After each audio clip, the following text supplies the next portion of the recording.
Bonjour, aujourd'hui nous allons parler science, nous allons parler d'une formule que tout le monde connaît sans vraiment savoir à quoi ça correspond, E égale mc2.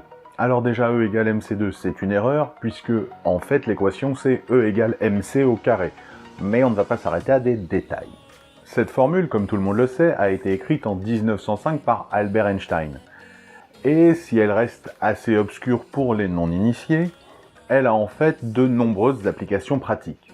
Comme je ne suis pas physicien de métier, je vais me contenter de vous donner une version assez simplifiée et on va juste survoler la surface du problème.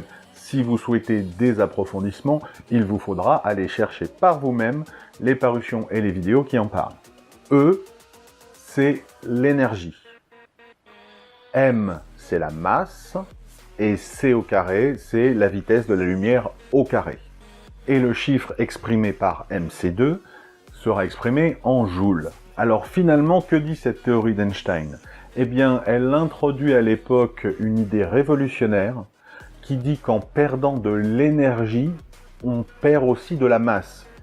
Jusqu'à présent, à cette époque, on pensait que pour perdre de la masse, il fallait perdre de la matière, que la masse était forcément, sa fluctuation en tout cas, était forcément une fluctuation de matière. Et Einstein prouve qu'il suffit de perdre de l'énergie, donc qui n'est pas matérielle, pour perdre de la masse. Et ça, c'est totalement novateur à l'époque.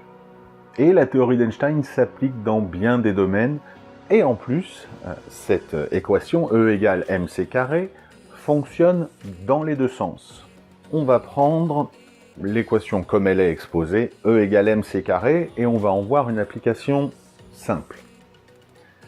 Pour ceux qui connaissent un peu et qui s'intéressent, le CERN en Suisse possède un collisionneur de particules. C'est une espèce de gigantesque machine qui permet d'accélérer des particules jusqu'à une vitesse incroyable et de les faire entrer en collision pour voir ce qui se passe, tout simplement.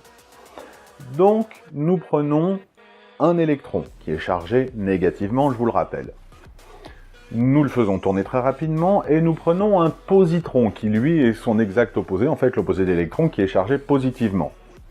Nous les accélérons très très vite et nous les faisons entrer en collision. Bien, ce qui se passe, c'est que sur cette collision, il y a une création de matière. Et quand je dis une création de matière, c'est pas des petites variables infinitésimales qui prêtent à confusion. On est sur une création de multiplication de 180 000 fois. Il y a, pas toujours, mais on peut arriver à des résultats de 180 000 fois plus de matière après la collision qu'avant la collision avec ce positron et cet électron.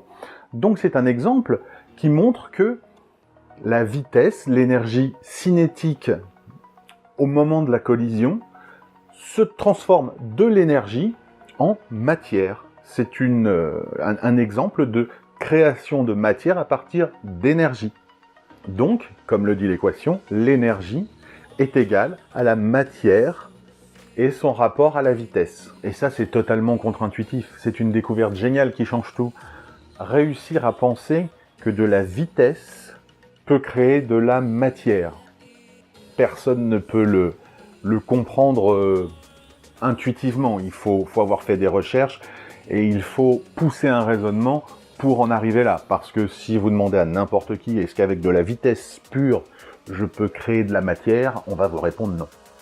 Ensuite, l'équation marche dans l'autre sens, c'est-à-dire mc au carré égale E. Et pour cet exemple, on va prendre quelque chose qu'on utilise tous les jours, dès qu'on allume la lumière, l'énergie nucléaire, qui fabrique notre électricité, bien sûr, le nucléaire civil. Dans le nucléaire civil, ce qu'on fait, c'est qu'on prend un noyau d'uranium et qu'on envoie un neutron en collision avec ce noyau. Le neutron va briser ce noyau en deux, former deux noyaux plus petits et libérer par la même occasion d'autres neutrons qui vont, par ricochet, aller fracturer d'autres noyaux qui se trouvent à côté, et ainsi de suite, et c'est ça la réaction nucléaire. Mais l'ensemble gros noyau de base plus neutrons, et l'ensemble deux plus petits noyaux plus les neutrons qui sont là, ne sont pas équivalents en termes de masse.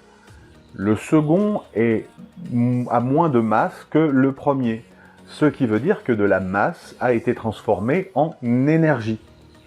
Et puis bien sûr, sûrement la plus célèbre des applications de cette théorie, le Big Bang. Une quantité infinie d'énergie au départ et une quantité quasi infinie de masse à l'arrivée.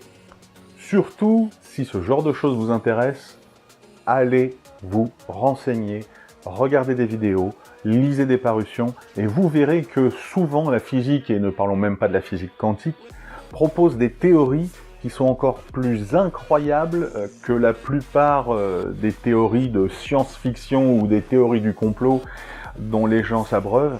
Si vous voulez chercher du fantastique, de l'incroyable, quelque chose que votre cerveau ne peut même pas arriver à concevoir, ne vous embêtez pas à chercher dans le farfelu et dans les théories bizarres.